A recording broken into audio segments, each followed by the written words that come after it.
Hey, you know, things happen. And so I wanted to go live, even though the crew's not here yet. And I'm not sure. I know one's at the doctor, another one's doing something, and Tony's on his way.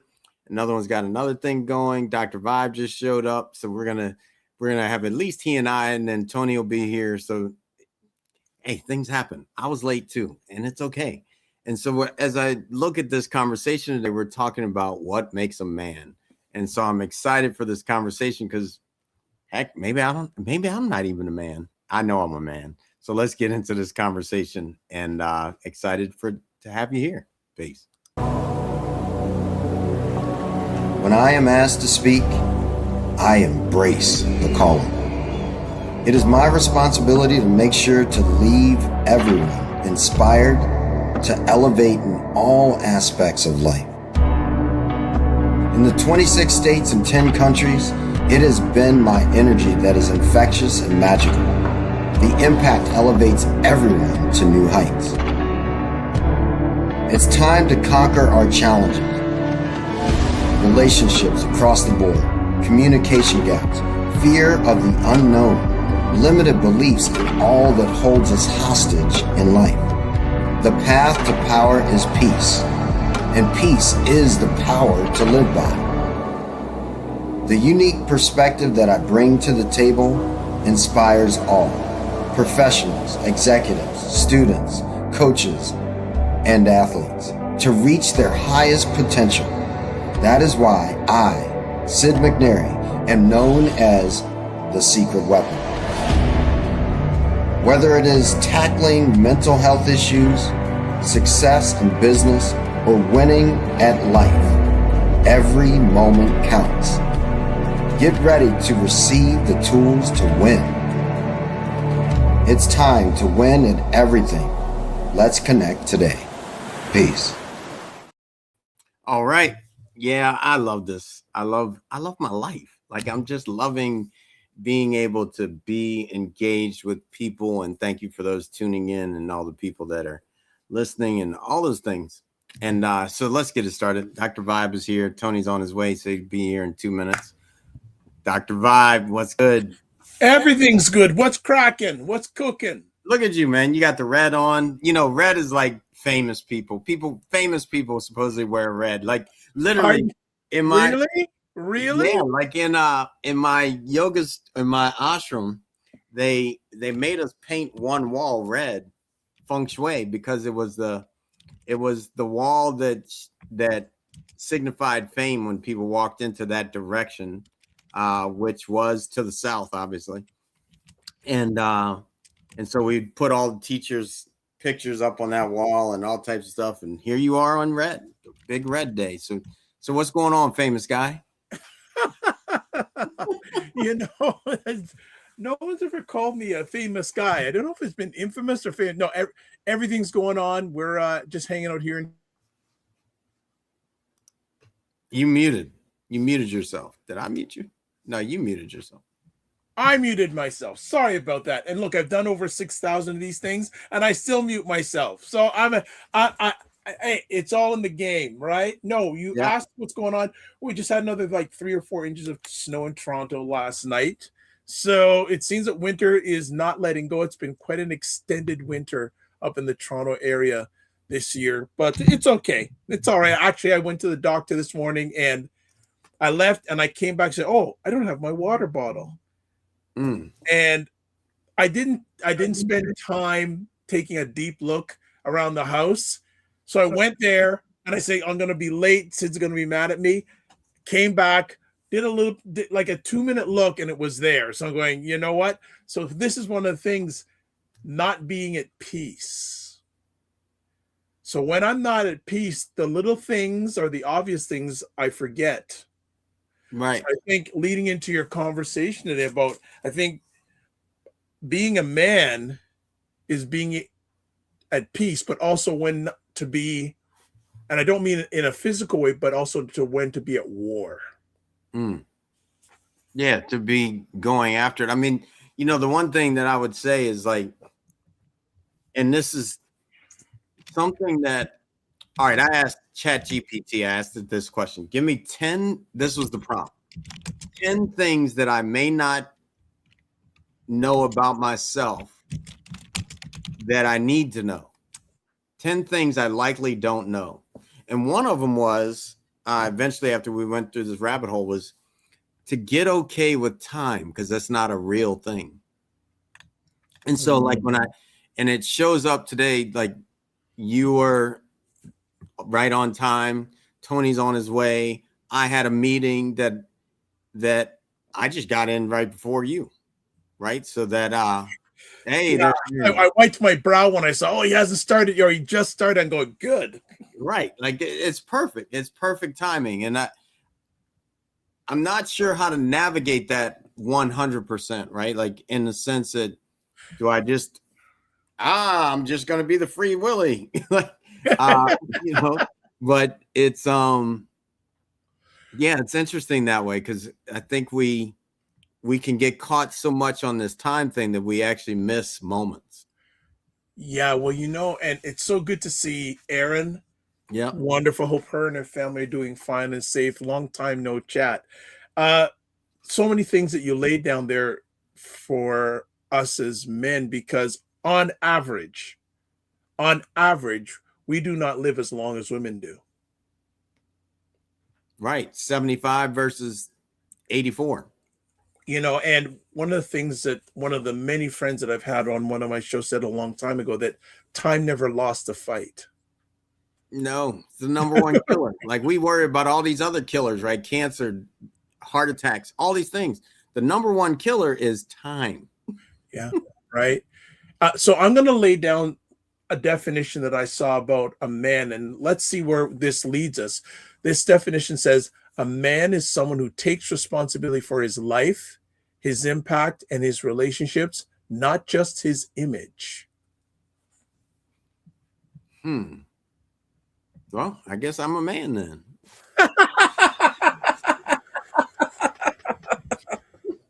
I mean, I do take responsibility for my impact, right? Like, and I like that definition, because I really wasn't sure how to define it when I look at, okay, when I was a boy,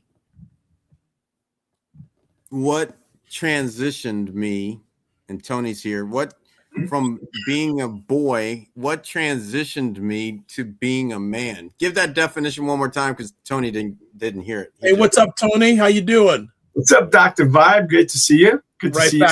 Right back at you. So Sid has asked me to repeat a definition I saw about a man, and we can pull it apart like a good piece of meat, So here's a definition. A man is someone who takes responsibility for his life, his impact, and his relationships, not just his image. I would actually go on to say, and his mistakes.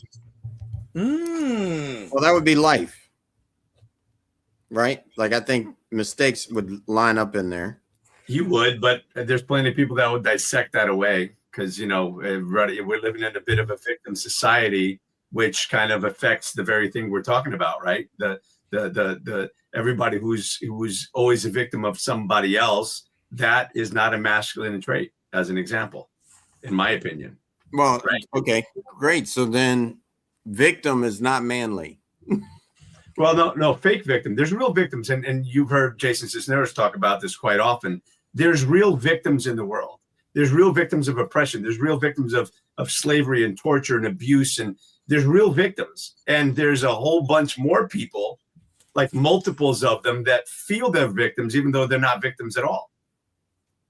Right? Or they're victims in the mildest way possible, but they still want to compare their victimhood to the people that really got injured, that really, my hangnail isn't equivalent to your leg amputation. It just isn't. I'm in pain. So are you. It's not the same thing. Right? So you can't quantify someone's pain, but you also can't say, oh, you have no idea. We all know the one-uppers, right? Say, oh man, I'm having a bad day, or I had this. Oh, you have no idea. You should see what happened with me. Or, oh, dude, I sprained my ankle. Dude, I sprained my knee. Oh, dude, I broke my hip. All right, relax. But there's that tendency of that one-upping because of when we call it significance, right? They want to be significant. They want, that's that top human need. They need to be the center of attention. Look at me. You know, I'm more significant than you are. My problem, you think you got problems. So let me tell you about mine. You know, so there's a little bit of that. But when we start making excuses after excuses and not taking responsibility for our life, for our actions, for our words, which is kind of where we are in society, there's a lot of people that are doing and saying and acting out in certain ways and doing it with impunity because they're not used to, they've fallen out of the custom of being held accountable. We're seeing more lawlessness in this country and in the world now than we have in a long time, because we've gotten, well, hold on, in many ways in this country in particular, we've gotten soft on crime. Not all crime, but we've gotten soft on some crime. Think about what's happening now, and I don't want to get into it in detail, but think about what's happening with the Epstein files. There's a whole bunch of people with names on it. At least in the UK, they've already arrested 2 people, Prince Andrew, and they arrested the guy that was the ambassador to the United States.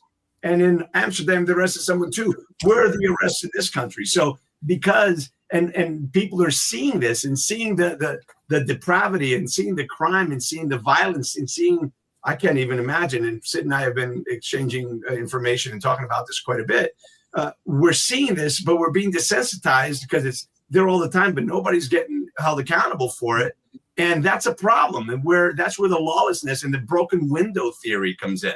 Why is it a problem to have a broken window and an abandoned car in the lot next door to your house? Because if you don't manage that, next week there's going to be another broken window and another abandoned car. And the week after that, the neighborhood kids are going to come and bust out the rest of the windows in the house because it's abandoned and nobody gives a shit. And before you know it, the neighborhood starts to degrade and goes to hell. And we're starting to see a little bit of that in some of the societal rot that we see in different places because people aren't being held accountable. Think about California. You can steal up to $1,000 and not even get arrested. And I think I may have shared this last week. Oh yeah, in California, up to $1,000, it's a misdemeanor. They don't even arrest you. There was a couple, and I think I may have mentioned this last week. I know I sent this to somebody. I don't know if it was on this platform or not. But one of the funniest videos that I laughed, I must have watched it 73,000 times, well, maybe not that much, was a woman and her daughter got caught shoplifting. And they got arrested. And they're like to the cops, no, but we don't have over $1,000 worth of stuff. I'm like, of course you do. You got $1,600 worth of stuff. Your daughter's got $1,400. Oh, but it was on sale. They said, hold on a second. You don't get the sale discount when you're stealing. All right, hold on. You know, so I know how Tony is. Tony came in like fire, so which is fine because we were late. Tony was later. Well, I was coming off another show too. So right. No, that's fine. But I do want to say this because I'm okay. I'm just okay. Like I'm at peace, so I'm okay with just saying, all right, we got to reel this back in a little. So a man seeing the muck and cleaning it up. That's how it shows up for me. So, and what I could say for going out, sitting on Vision Quest, one of the things my grandma said to me is, when you go do this, it's time for you to put down your childish ways and move life forward. And I think that's what a man does. Like a man realizes, okay, here's the childish things that I may have done that impacted people and life negatively. And now I clean that crap up. And that's one thing, like, and I'm going to say this out loud in this moment. We've got someone running our country that is a child.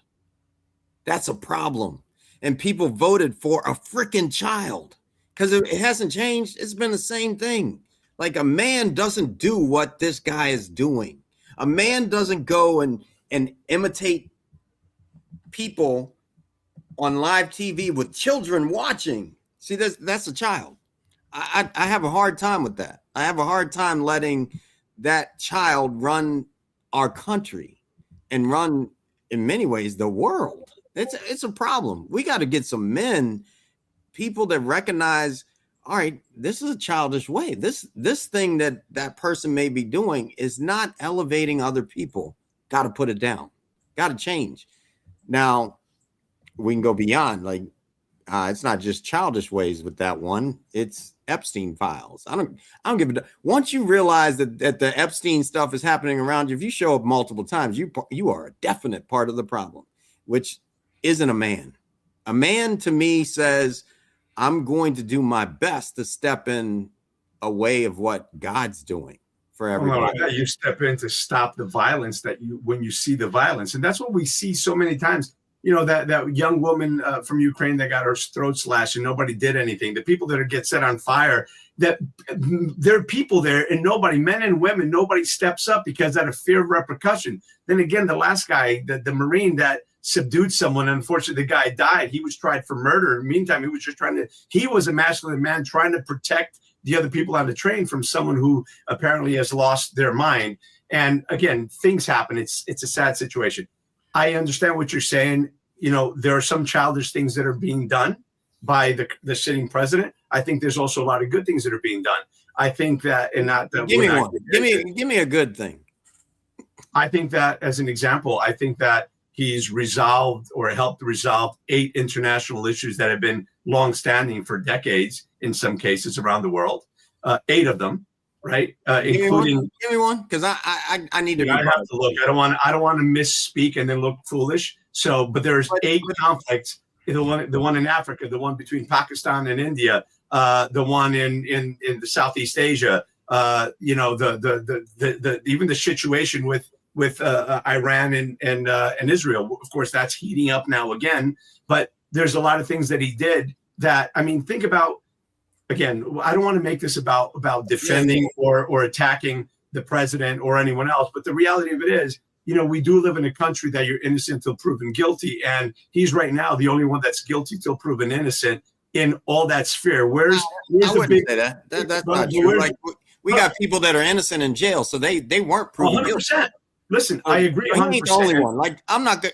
Like, I think it's childish to sit here and speak for this guy that's actually creating catastrophes in the world. Like, that is a weak ass person. I won't defend an evil person no matter what. And that's a childish thing to do. That is childish as I don't know what. I heard something last night that I think you'd appreciate. As I was driving home from a meeting I had, it was 10:30 at night. I'm driving home and a quote from a book came up that I was listening to, and it was freaking fire. And it said, never make peace with evil. Absolutely. Never make peace with evil. And a lot of people do, right? And they excuse one thing or another. And you heard me say this before. I don't care who's on that list. If they're found guilty, right, they should all swing. Every one of them, whether I'm a supporter or not, they should all swing. And so we need to, and again, we've spoken about this before, Sid, is that we're talking about the pendulum, where right now it's swung so far left that it's in a dangerous place, and people don't understand, you know, that pendulum is going to release eventually. It's going to swing back and it's going to go to 1 o'clock. And those are both, you don't want to be at 11 or 1. You don't want to be crazy left and you don't want to be crazy right, because they're both crazy. But the reality is it has to go and swing the other way. All right, to the point of the men. But this, and I'll come back. We're using a guy that I would never call a man. Listen, forget. I'm not talking about conversation. I'm not talking about the president right now. I'm talking about the state of the world and men not standing up to fight the tyranny and the bullshit that we see around us. So right now it's at 11 o'clock, right? The pendulum is at 11 o'clock. And when it swings back, it has to swing back, and it's going to go to 1 o'clock, which is going to suck for all of us. It's going to be pain for the left, right, and center. So, and the other scary part that people don't realize is that 1 o'clock to 12 o'clock, 11 o'clock to 12 o'clock, it's the same totalitarian regime that's dictatorship. And it's a dangerous point that neither of us want to be at, because the extreme left and the extreme right are the same people, you guys. Totalitarianism.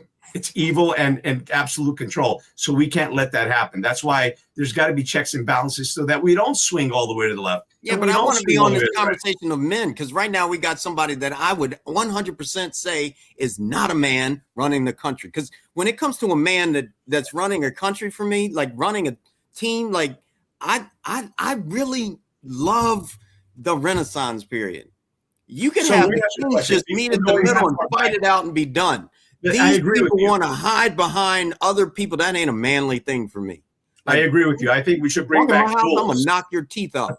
If we got a problem, it's gonna be real deal. It's on, and I'm gonna be at peace with it. Do I have permission to jump in Yes, go, please. for a second? I want to take it out of the somewhat political sense. I just want to lay out one or two quotes, and maybe we can chat about it here. So, if I have permission to share this here, go. So let's say this: healthy masculinity is men flourishing first for themselves, then for their families and communities, developing their skills, agency, and leaving a legacy that builds, not destroys. There you go, right there. It. Builds, not destroys. And to piggyback on what you said before, Sid, a man has to right his wrongs, apologize, make amends where you can, and then move on and be better, do better. As Maya Angelou said, when you do the best you can with what you know, and when you know better, you do better. Because I think we can change, but you have to want to change. But you can't change without apologizing and making amends for the people that you hurt. Right? All right. So you just said that. And then, so when as a man do I actually hold another man accountable for not doing that? Well, there's different ways of accountability, whether it's a physical altercation, depending on the severity of the situation, or it's just kind of casting him out, casting him out of the tribe, so to speak, your tribe. Doesn't mean there's a great line by Tupac, and I don't quote Tupac a lot, but I love this line. It says, listen, just because I don't want you to at my table doesn't mean I still want you to eat, just not at my table. Yeah, right? that's sometimes we have to cut people. So let me jump in. We're talking about accountability here, and I can use a real recent example. I wasn't being accountable to Sid by saying, hey, Sid, I may be a little bit late. And I own that. And I'm saying that to him first time in front of a whole bunch of people. So to me, that's a thing of lack of accountability. Right? Because he's expecting myself to be here. And if I don't tell him that something came up or anything, I'm showing a lack of my accountability to him because he's expecting me to be here. So that's a small thing, but it's a form of accountability. And the first thing is respect.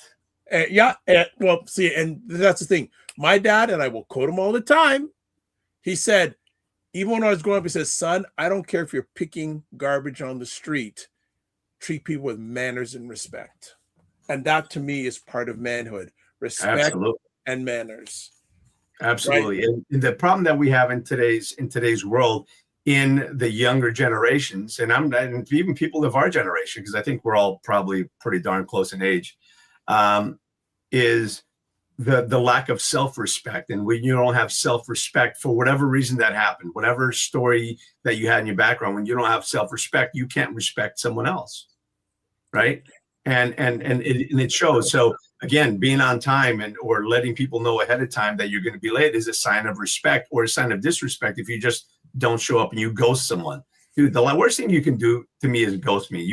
I better find out that you had a car accident, you got arrested, something. Otherwise, if you just ghost me, like straight out, and not even, at least if you call me later on, bro, I completely, if it skipped my mind, I don't know what happened, I'm sorry. Okay, I'll own that.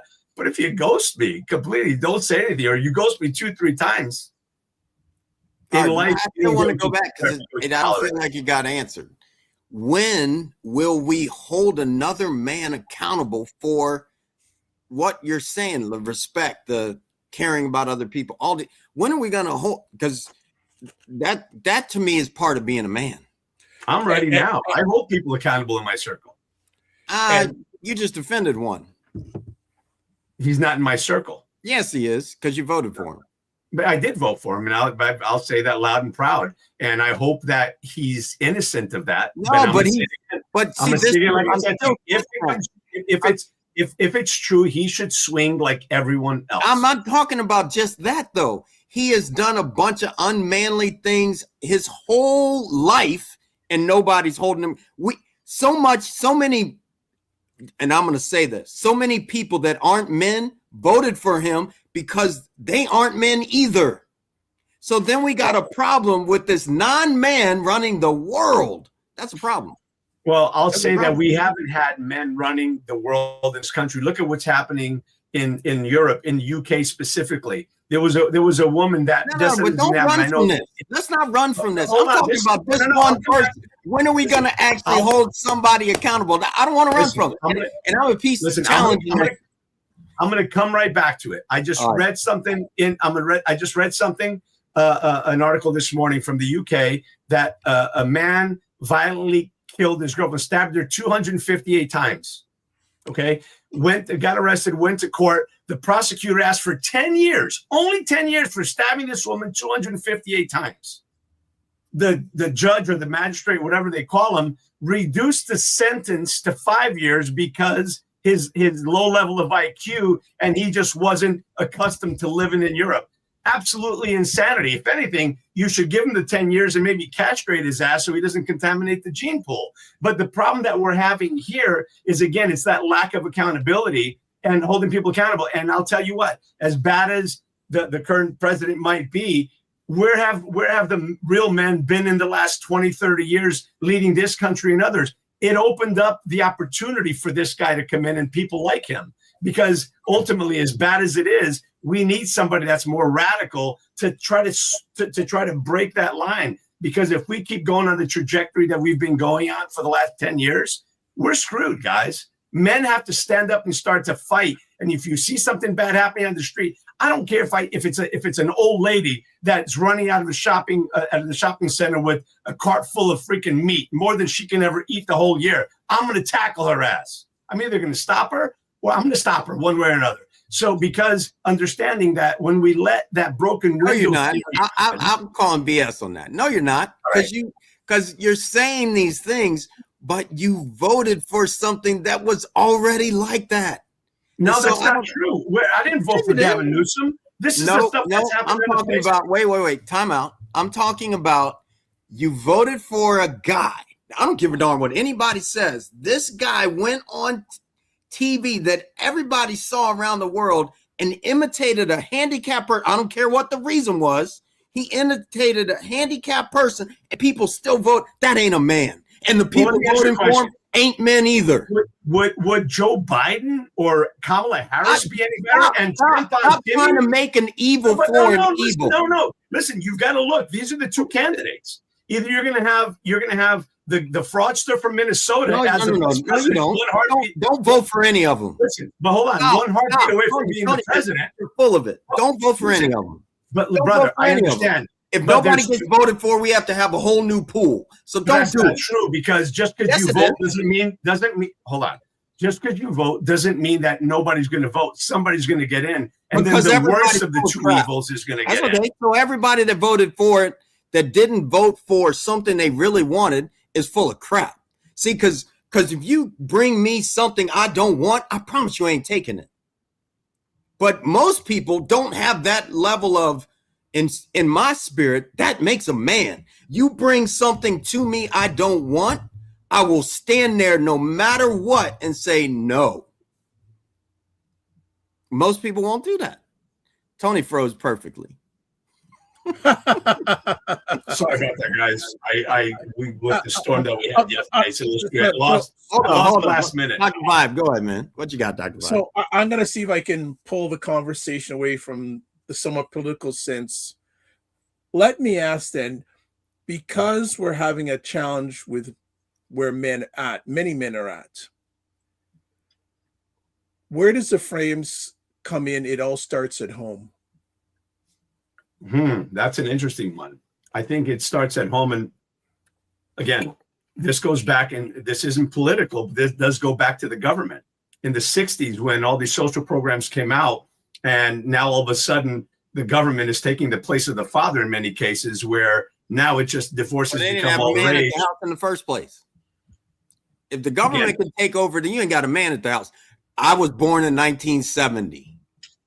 So no, they didn't come in my house. Like, no, I know my dad was in that SOB. Like, no, you're right. But what I'm saying is, the man in the house. If the government can come in, you ain't got a man anyway.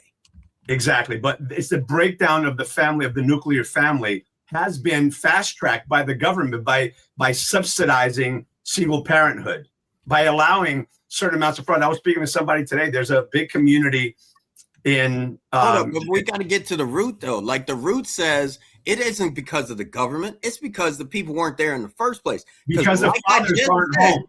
Because the fathers just up and take off and leave. Nah, but that's not true though. Like in a lot of cases, some did, but that's not all cases. Because my dad was there. No, you're right. Dr. Vibes was there. Your dad was there. Like, so it's not like we can't even really have that conversation in this space because all three of us had dads in our lives. Listen, we started having this conversation last week, and we started also tapped on it 2 weeks prior. And it's not a necessarily popular conversation, but this is fact. Everybody can look this up. In the 60s, when divorce started becoming a thing, the mom was home watching and taking care of the kids. That was her full-time job, which, by the way, it's an honorable job. And I respect every woman that is a homemaker that's raising children 100%. And that is a real job. It's one of the most important jobs. So you'd had a lot, the traditional setup was the wife was home raising the kids. The dad was going out to work. Things are obviously a lot different. The salary could afford to buy you a car, buy you a house, and everything else. These days, that's not necessarily the case for the average salary. But what happened is mom's untrained. Dad started taking a liking to the secretary or to someone at work. And before you know it, poof, they're out. They're leaving the wife, the kids, the mortgage, the rent, whatever it is, just walking away and taking off with the new gumad, right? With the new girlfriend and taking off. And now you have a woman that had to do whatever that it took to feed her kids, to the point of whatever. And you fill in that blank, whatever that was, whether you're bagging groceries or you're walking the street, whatever people had to do to feed their kids. Not saying right or wrong, but that's what happened. And eventually, hold on. No, because we're not using our brains here in this moment. And this is why I say that.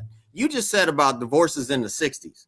So I said, all right, let me go ask really when is so I said, when was the first divorce? 1760 BC, before Christ. Right. Babylonian men divorced their wives. And then you had dads that came along on the way. Listen, so when did it become bullshit excuses? No, hold on. When did it become culturally acceptable? It was in the 50s and 60s. That's when it became culturally acceptable. Listen, we don't have to argue the fact. Of course, there's been divorces all the way back. There's been all kinds of shit all the way back. But for the sake of argument, let's just stay with me. 50s and 60s is when divorce started really becoming a thing in the United States in particular. So the man would leave. The woman is struggling. She turned to the little girl, don't you ever rely on a man. So they're masculinating the women. They turn to the boy and says, don't you ever do that to a woman. And the little boy, out of fear, kind of shrinks down a little bit. The girl builds up a little bit. That's when the masculinization of women and emasculization of men started to happen. I'm not saying, again, this is fact. This has been research done on this. And that's when it started to happen. And now you have a lot of women, I just watched something yesterday that, the reality of it is women can do a lot of things that men do, and men can do a lot of things that women do, but men can't do everything a woman does, and women can't do everything a man does. The average build man, average age, average training, whatever. Back to the topic at hand, because you keep going down these rabbit holes that aren't real. Like the first divorce in America was 1639. I didn't say it was the first divorce. And they still had freaking people that became men. Let's get back to the conversation, which is, where are men? What makes a man? Because you keep going to what doesn't make a man. No, I don't want to go to what doesn't make a man. The whole conversation is what makes a man. I'll tell you what, the thing that destroyed it the most is life is too easy for too many people. So you start finding problems and creating problems and the drama that really shouldn't exist because we have no problems, right? We, the average healthy person in the United States in particular, we have no problems. There's people that have serious problems that, listen, what do they say? A healthy man has a million dreams, a sick man has but one, right? Because that's a real problem. Say that again. A healthy man has a million dreams. A sick man has but one, because you have a real problem that you're fighting, a real monster you're fighting. If you don't have a monster you're fighting, you don't have a real problem a challenge that you're trying to overcome. You make everything else a problem that really isn't, right? Again, I know we're kind of talking about this is a big conversation that starts in a lot of places. And while I'm not saying that the first divorce was in the 50s, I never said that. But when it started to become popular in the 50s and 60s, that's when we started to break down the nuclear family. And when the dad is not around, the mother cannot be the dad to the child. She can take that place, but it's not the same. A woman can't teach a man how to be a man. She can do her best, but that isn't always the case. I would disagree with that 100%. Okay. Like, and I say that because if for some reason, all right, I look at, there's plenty of people that their dads pass away, not divorce, dads pass away. And there's men that develop out of that relationship, out of that situation. Because that's a whole nother dynamic. They need to step up. That's different than a man taking off.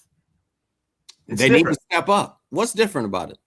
It's just different. It's psychologically, it's different. One's abandonment, and one feels like abandonment, but it's lost. The person died. There was no. So the only thing that makes it different is the person's interpretation, but it's the same thing.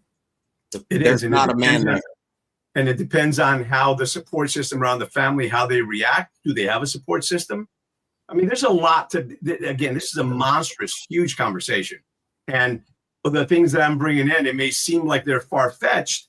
You know, we're talking about the things that are happening on the train and the $1,000 and right. So because of so many things that could be, because of so many things that could be, let's get on the topic of what makes a man and not all these possibles that are possibilities. It's not possibilities. It's what all comes back in together. It's all the little things that created this problem. Bottom line, a man sees a problem, he fixes it, and then he goes see you know, who's accountable, who needs to pay for it. But you got to fix them. You got to stop whatever's happening now. Protect. Listen, our job as men, first and foremost, is to protect women, children, women, and the elderly, and those who can't protect themselves. That is our first job, and then is to provide for our families and to leave. In my opinion, my goal is to leave everyone I meet and everywhere I go a little better than I found them. That's my life's goal. And we should all be looking at the same thing, and to raise good humans and to raise strong men and strong women and good human beings. So, Tony, let me ask, and this is just a general question. Should men protect themselves more than others? Is that part of being a man? As a matter of fact, you know, that's a good question. And I think self-preservation is a thing. And if you don't protect yourself, then you're not going to be there to protect those that matter most. So, but it all depends. I would absolutely lay my life down and give up my life for my family, for my children, for my wife, for the people that I love, or for something that is that powerful that, you know, then at that point, I may very well sacrifice myself and not protect myself. I would never protect myself first over my children. I would never protect myself first over my wife. I would never protect myself over, you know, you understand? So self-preservation is a thing. But at a certain point, you got to step up and take the bullet for that child that isn't even yours. Okay. That's a man. Okay. So I want to add another layer here and bring in some facts here. So men account for about 75% of the suicide deaths in Canada.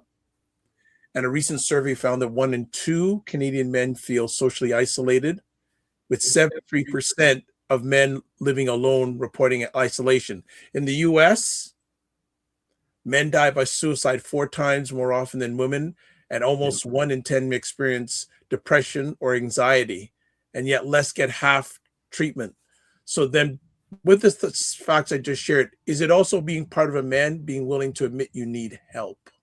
Absolutely. And the problem that we have, and that's why this conversation in this group is so important, men need an outlet to be able to speak, to have that brother, to have that vault, those vault conversations, the people that you know you can trust, and you call them at 3. And there's a great scene out of a movie, and I forget who it is, but it doesn't matter who it is. But a guy walks in and says, "Hey, listen, I need your help. We're going to do something. We're going to hurt some people. You can never ask me about it. You can never, and we're not going to talk. We'll never talk about it."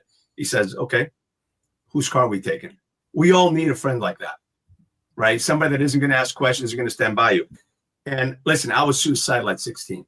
I'm that kid. I had a terrible childhood in many ways. It wasn't all bad, but I had a very traumatic childhood.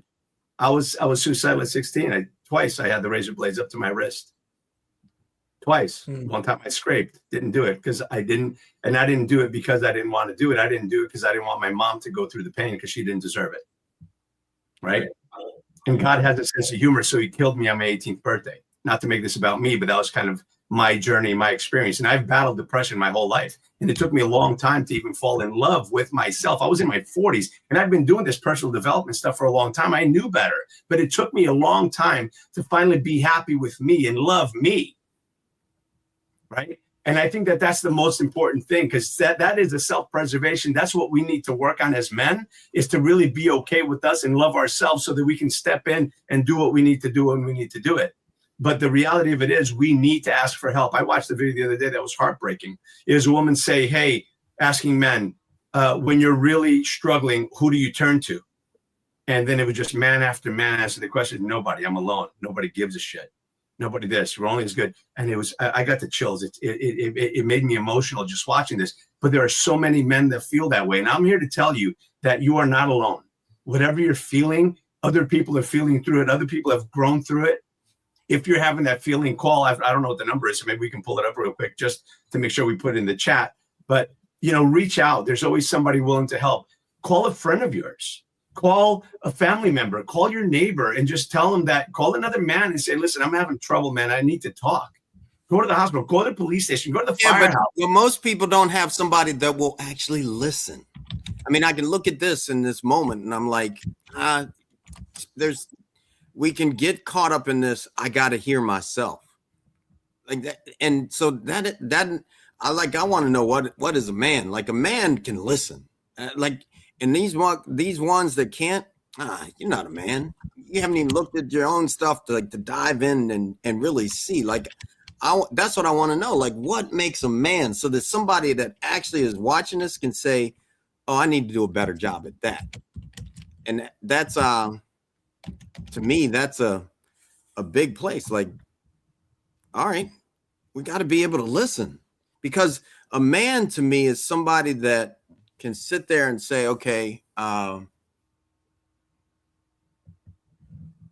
hear you. I can look in. And if I'm talking, I'm not looking in, I'm actually putting stuff out. And so I think that's such a big place for a man to learn to listen. In order to be a man, you got to be able to just stop and listen. I would add to that, first of all, you got to be able to listen to yourself. Right? And especially when it comes to health.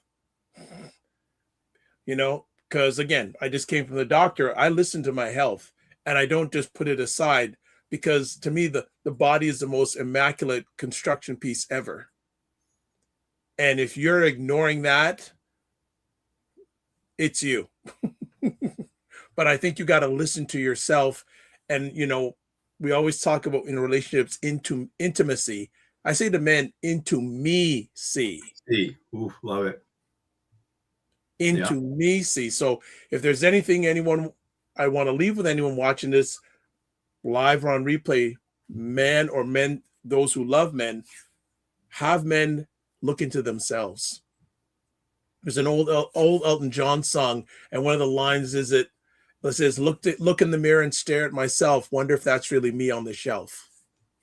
Because he ain't even looking at himself. He's looking behind him at the shelf. Ain't that I never caught that in that song. God damn. Yeah, it's a song called This Song Has No Title, Just Words in a Tune, from an album called Goodbye Yellow Brick Road. And so he's not even looking at himself. He's looking at the shelf behind him. And here's something that I would suggest to every man. By the way, another definition that I have for being a man is a good man. A safe man isn't a good man. A good man is someone willing to do bad things to protect the people and the things that he holds dear, and having the ability to do that.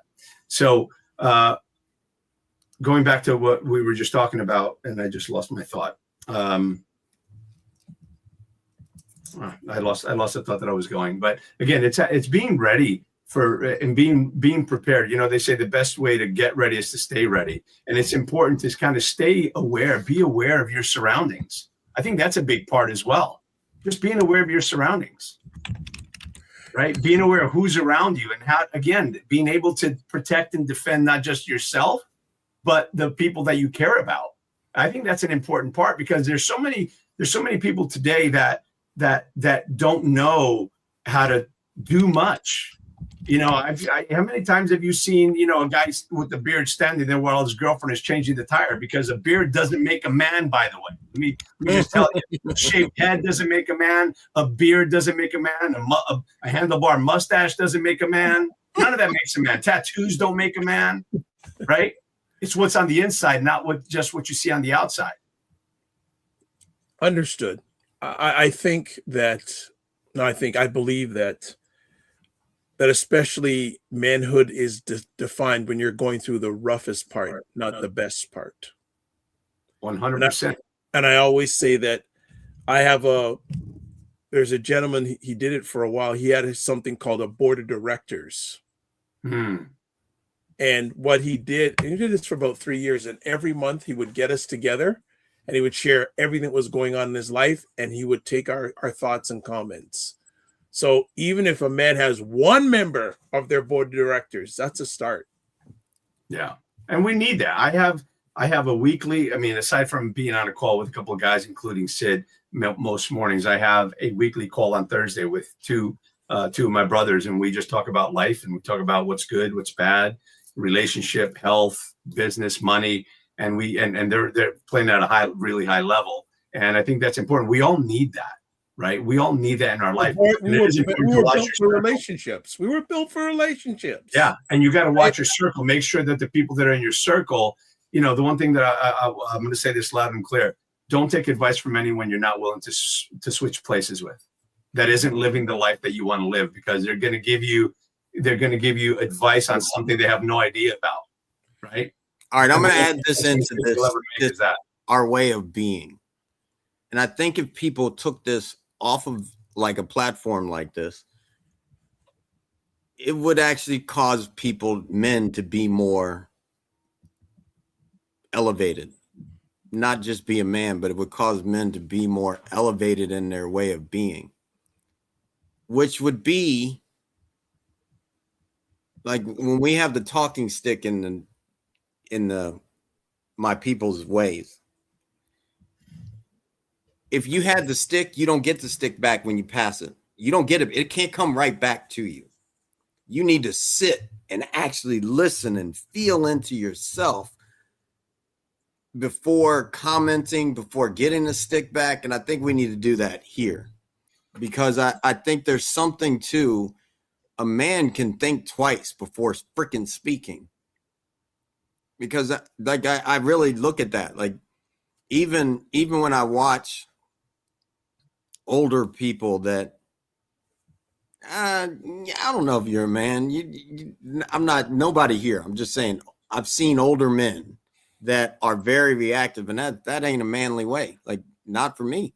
Like that just doesn't make it up for me. Yeah, reaction is bad. Response is what you need, right? Because a reaction usually is bad because it's something you do at the peak of emotion, and you shouldn't make any important decision or any important action at the peak of any emotion, high or low, because it's usually crap, right?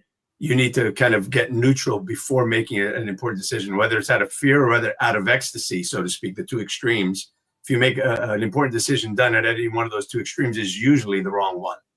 So it is important to be level-headed and train yourself to respond and not just react. And many of us are reactive. One of the things that's happening, I think, in society as well is one of the most important things that men need. They need to feel appreciated and needed. We need to feel appreciated and needed. And in a society where, again, masculinity has been under attack for so many years, and I know that some people agree with that, some people don't, but the reality of it is, this is what we're seeing. That's why we see so many feminine men, especially in the younger generations, that they're so effeminate for one reason or another. And it's because, you need to have a utility. If you're not useful for anything, you don't have a skill to trade, and you're not, you're just kind of meandering through life. You don't have any goals or ambitions. It messes with your masculinity because you don't feel needed. Men need to feel needed, wanted, and appreciated. And usually the ones who don't are either playing small and they dim their light to fall to fall in line with what they're being told, and other people just reach out, overreact and do dumb shit. So anyway, it's a great conversation. I will jump here and just give a suggestion. There's an acronym called HALT, HALT. And I just put it out there as a suggestion for men. Never make a decision when you're hungry, angry, lonely, or tired. Again, to exactly what I said. That's right, hold on. No, time out. Like we're going to execute this thing. You can't talk because you just talked. I was giving him kudos. That was awesome. Well, you can't. You got to wait till. Wait a moment. Give some kudos. Wait a moment. Well, okay, go ahead. All right, I talk now. Tony, go for it. No, that was it. Again, that's the peak of emotion. Those emotions they'll trigger you. If you're really hungry, you're angry, right? Or you're angry, you're at a peak of emotion. You're lonely, you're depressed, you're at a low of emotion. You're tired, that tends to be at a low emotional state as well. So again, this is halt, but I love it. I've never heard it said that way. And I think, and I know we'll have this, and this is weaving throughout our conversations. I'm going to suggest we have a conversation about the male loneliness crisis. Mm. We need to have just a whole show on that. There's a male loneliness crisis. And I know Tony's nodding his head. He knows it exists. I'm sure Sid, I'm sure other people here, because there's just a lot of men out there that are screaming and nothing's coming out. And when something does come out, going back to what Tony's saying, it's that extreme case. And things have been pent up inside. One of the questions I love asking a man that I haven't met, I ask him, how's your heart?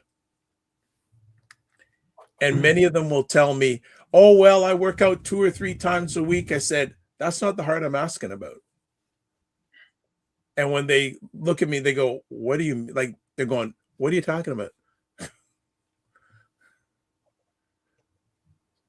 How's your heart?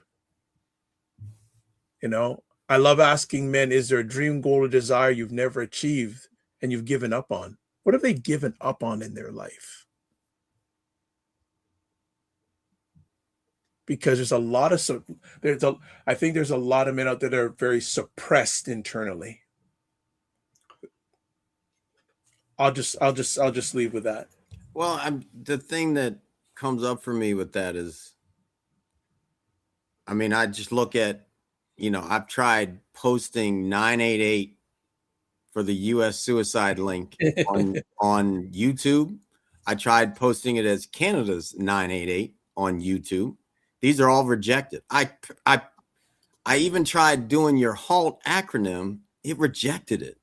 It's not just like what is that? Like, I'm looking at it and I'm like, dang, are we really that suppressed that as we're sitting here, what do they only want catastrophe set out? Like, what's going on here that's the way it is? That's weird. I'll let Tony go ahead because Tony wanted to share. Go ahead, Tony. So, what I wanted to say, and, first of all, nothing is lonelier than being in a room full of people and still be lonely. Or being in your house, sitting at the kitchen table, being lonely, or laying in your bed with your significant other and still being lonely. That's the loneliest place you can be, is being in bed with your spouse or your significant other and feeling alone. That is the worst pain. It's worse than being actually alone, right? So that's number one. Number two, I want to share again a clip, a video of an interview that I saw. Now, this will take less than a minute, and it's a man interview a woman about relationships. And I'm not going to go through the beginning of it. It says, "And how about your husband? Is he happy?" And she was like, "Is he happy? I'm being interviewed. I know, it's my show. I'm asking, is he happy?" And she just stopped again and looked at him like, "Why are you asking that?" He says, "Is he happy?" And she got pissed. She ripped off the microphone and she was ready to walk out because she knows the answer. The answer is no. He's miserable, but she's happy. And that's all she gave a shit about. I'm not saying that that's the case in most relationships, even, or in half of the relationships. I'm saying this happens, which goes back to the loneliness of married men. Because of the lack of appreciation, because of the lack of intimacy, which, by the way, is not just sex. That's the next side of it. The intimacy, the touch, the closeness, right? The respect. And that's what men strive for. And when they don't have it, things start to fall apart and they leave or they're lonely and, whatever happens. Yeah, they're emotionally checked out. Yeah. They're just emotionally checked out, and it's a slippery slope. If it's a slippery slope if it isn't caught in time. It's a really slippery slope. And I just this male loneliness thing is really, really, really concerning to me. Um, like one of my closest friends I've known for 35 years. I called him up 2 or 3 weeks ago. I said, "Hey, how you doing?" He said, "And fine." I said, and he's a DJ. He's been DJing for 30 plus years. He knows people all around the place. And I asked him, "Hey, do you ever get lonely?" It took him 2 seconds. Yes. It was like he didn't even have to think about it. It was just yes. So when I see someone who I've known for 30 plus years who's out there in the public a lot telling me he's lonely, that's a bellwether for me. And that's that's a statistical thing. That's personal experience thing. Right. And I think that's a thing for another characteristic of men, that we may feel alone, but we don't feel lonely. To me, there's a big difference, right?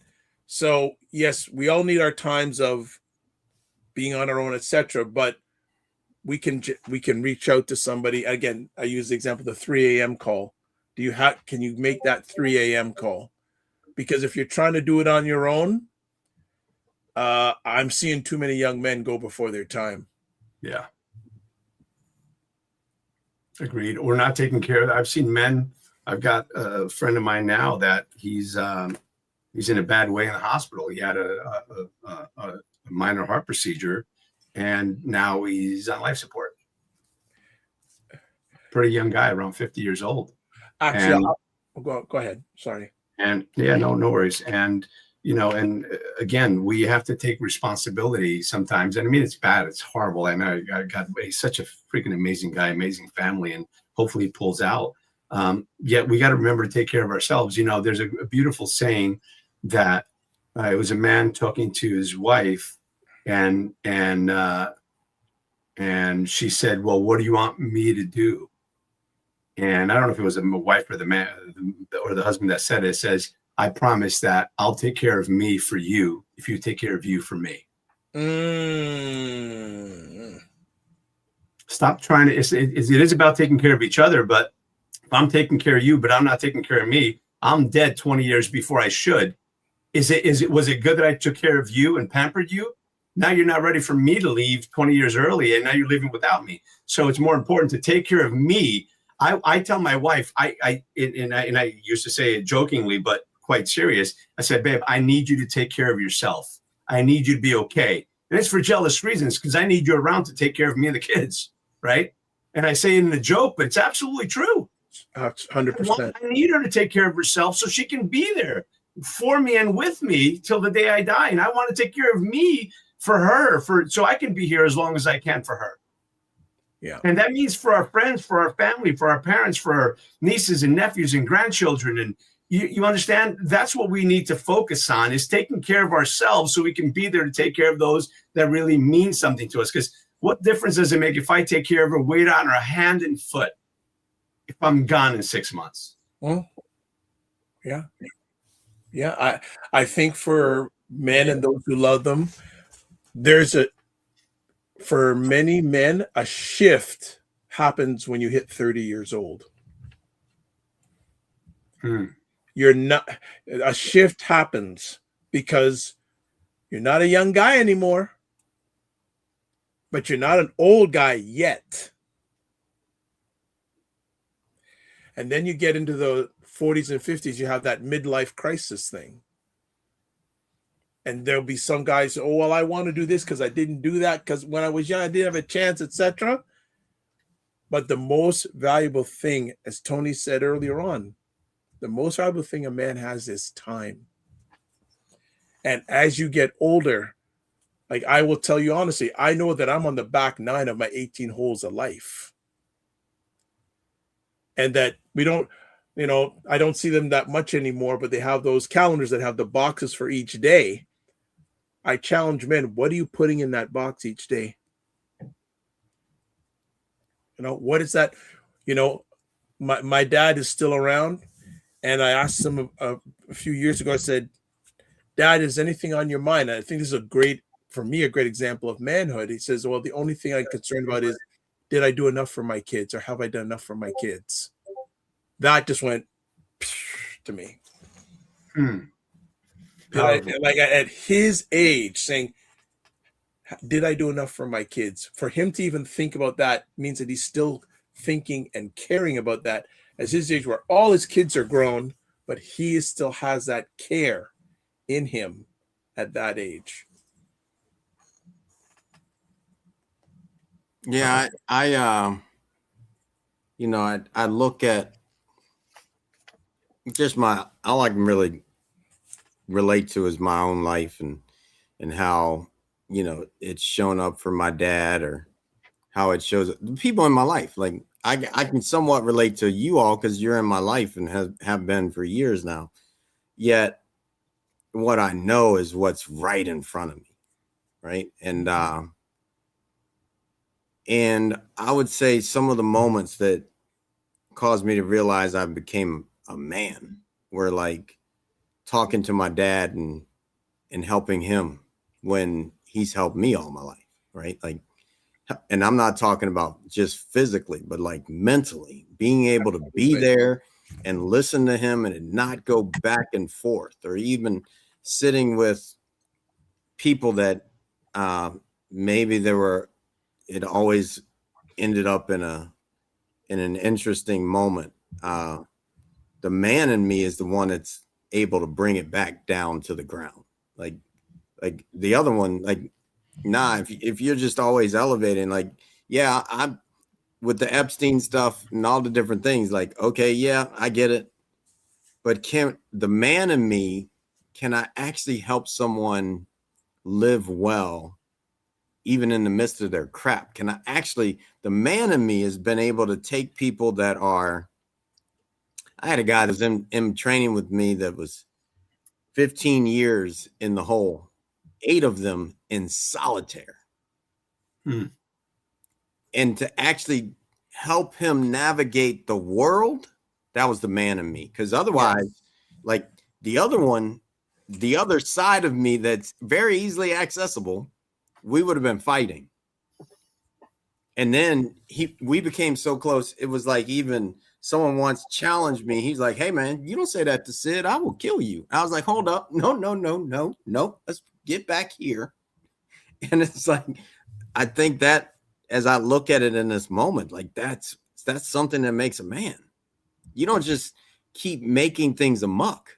The man, the warrior in me, this is what allows me to have peace. I know I'm so strong that I can have peace even as it gets hostile, because I know I'm gonna come through it. That's the man in me. Like, I'm gonna come through it. I don't have to help it get worse. The man in me finds a way to bring it back. And I think that's, as I sit here and listen to a lot of what's been shared, that's what's showing up in my heart. Like, the man in me is the one that can clean it up. It ain't the one that makes it worse. I love it. I had a great example a number of years ago about being a great man. There was a close some family friends, and they lost their son in his 40s, nose cancer, of all things. And when we went to the service in a church was packed, but 50 men got up and sang a hymn in his honor. That really struck me, because I've never seen anything like that in my life. That really resonated. Like the whole place the tears were flowing, because that was, to me, a moment of manhood that I've never seen in my life. So I will say to men and those who love them, what will people say to you about you when you transition? If you have kids, they're probably going to outlive you. You never know with science these days. Yes, God willing. And you want to hope that they're living in a decent place, whether it's a home, a condominium, whatever. And then I would say that you'd like a picture. Hopefully they'll have a picture of you in that place. Hmm. And then if people come in to that house and they say, hey, who's that guy in the picture? What are they going to say?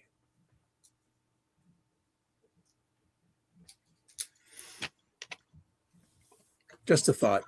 You know, they say legacy, and that's something that I repeat quite often. Legacy isn't what you leave for people; it's what you leave in people. I agree with that. And you know, there's also another thought and another way of thinking, or another saying that says that we spend our lives gathering guests for our funeral, and oftentimes the amount of people at a person's funeral can give you a good gauge of the life that person lived and the lives that he impacted. It's not just the life he lived; it's the life that he impacted. Yeah. And I've been to some funerals that were very sparse, and I've been to some funerals that were, you know, beyond anything that you could imagine. Lost my brother 2 years ago, and that was one of those, probably 3,000 people for 4 or 5 hours. People just didn't stop. It was like unlike anything I've ever seen. My condolences, Tony, to that. My condolences to you. Thank you. And he was, you know, he didn't accomplish a lot of great things in life by the standards of many people.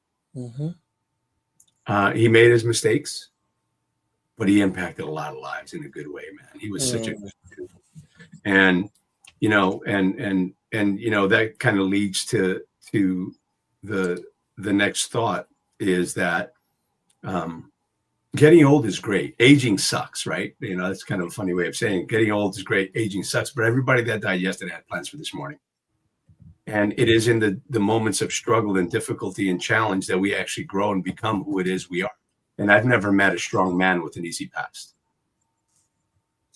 I'll tell you that right now.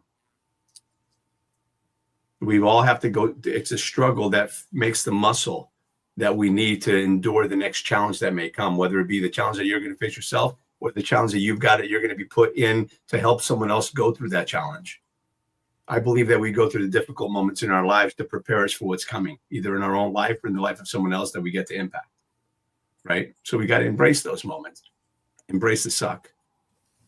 And yeah, that's my thought on that. It's good. I mean, I do want to add that, you know, there's this question was, or this thought was proposed to me as someone was blessing my life. And they said, from this day forth, may everyone that you meet have been happy to have met you. There you go. That's different. That's a man. Like, and that doesn't mean that I'm just sitting there easy with everybody, because I'm not. But at the end of the day, I hope that everyone can look up, and I can think that kind of goes towards the funeral space you've been talking about. Like, people that are happy to have met you show up at your funeral. There you go. Like that. Yeah. That's real. That's real man talk to me. Like, if a little kid is watching this, is like, all right, you're a man when even the drug dealer on the street that I just went and talked to and actually sat there and really saying, hey man, this isn't good enough. Now, if I go and I go to war with them, they ain't gonna be happy to have met me. But if I go and I actually sit and talk and pour into their heart and bless their life and lift them up, and then all of a sudden they walk away from it, they're like, even if they kept slinging it, they would remember that person, and eventually that seed would be planted that grows and creates a shift. Like a man, to me, a man versus a boy. I'm going to say a boy, not that a boy is bad, but a man is somebody that elevates the space when they walk in. Like, the space is blessed because that person walked in. When it's somebody that is less than a man, I'll say it that way, because a boy is not a bad thing. When someone is less than a man, they walk in and it's like, damn, that wasn't it, man. Something got missed when that person came in. I'm just, as we're talking, it's just landing on me like, all right, these are the things that make up a man. Like, a man strong enough to walk into a hurricane and calm the hurricane down. The less than a man gets swept up by the hurricane and just gets involved with it. you know, and you could take that on every level. Like when I was less than a man, the man I want to be.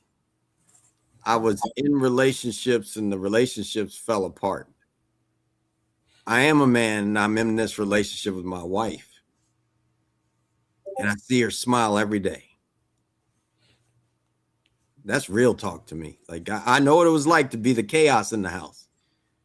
And now I can look up and say, yeah, I got all these pictures sitting right in front of me of her. Like every one of them, she's smiling. And I told her that when I married her, it was like, hey, look, I just want you to know the rest of your life, as long as I'm in it, I want to see you smile. It's powerful. That's real for me. Yeah. Love it.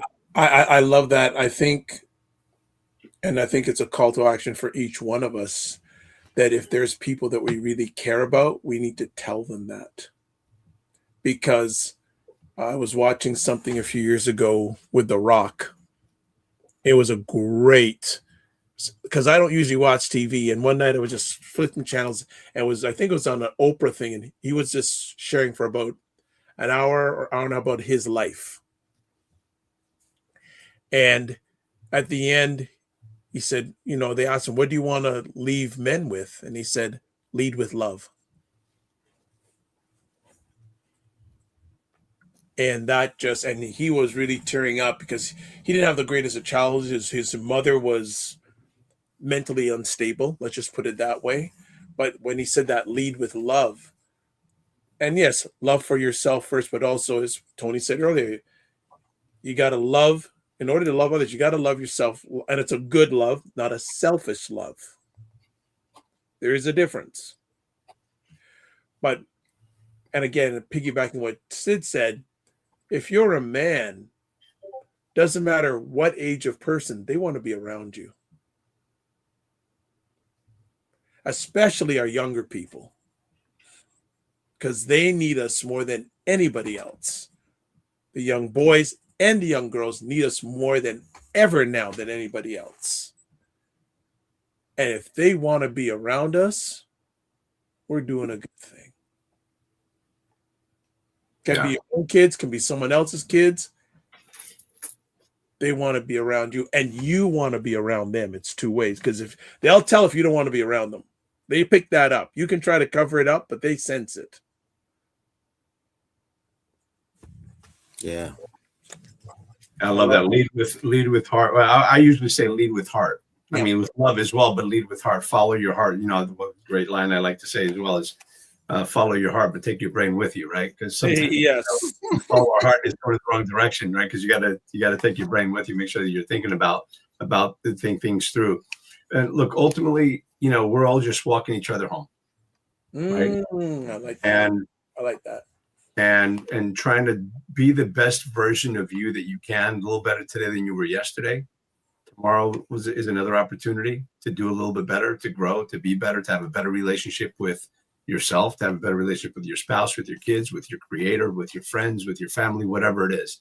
And one of the things that I've taken to doing over the last couple of years, and it happened because of some losses that I've had in my life, which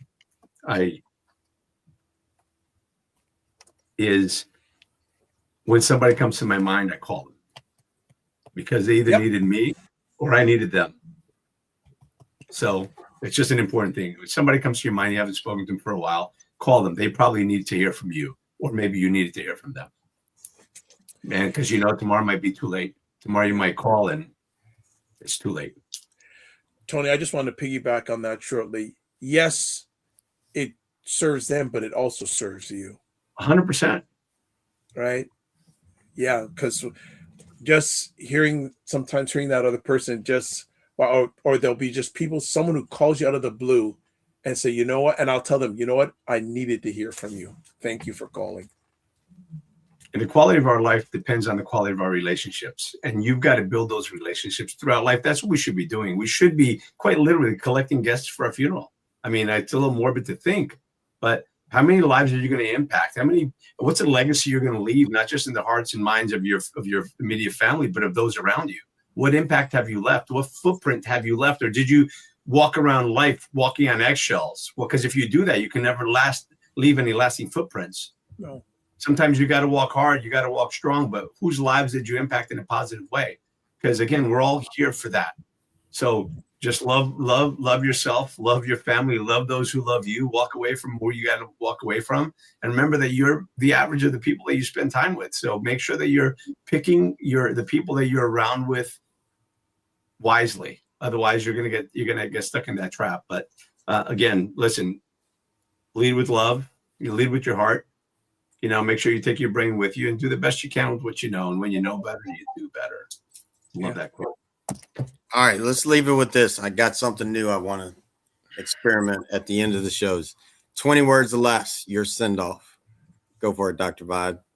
I can go first if you all aren't ready for that. I thought I just did mine. Okay, you know what? 20, so okay. Okay. Okay, so I'll do the quick thing. Check on a brother. Don't wait until a crisis. That's what I will say. Like it. All right, Tony, go for it. I'm going to drop a quote from Glenn Marshauer that he dropped on us a couple of days ago, and I hope I get this right. Live your life today that yesterday is jealous, or something along those lines. I think I screwed that up. Live your life today in such a way that yesterday is jealous of your today. In other words, be a little better today than yesterday. Keep growing, keep going, keep growing. All right, here's mine. Man walks in the room and elevates the room. One who is less tears it down. All right. Thank you, fellas. Thank you, everybody, for tuning in. Excited for everything to come. And look forward to next week. Peace. Absolutely. All right.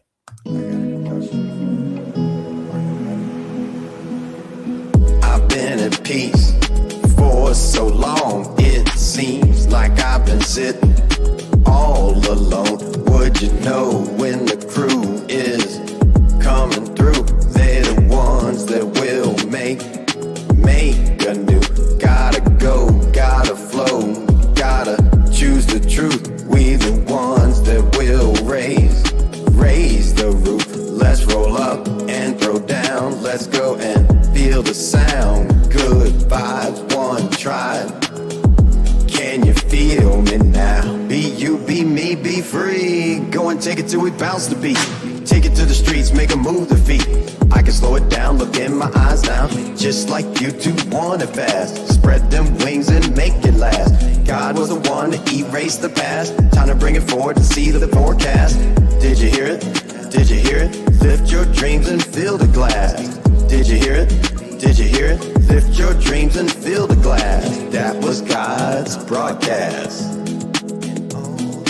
That was God's broadcast. Time to embrace the peace. Time to embrace the peace. Time to embrace the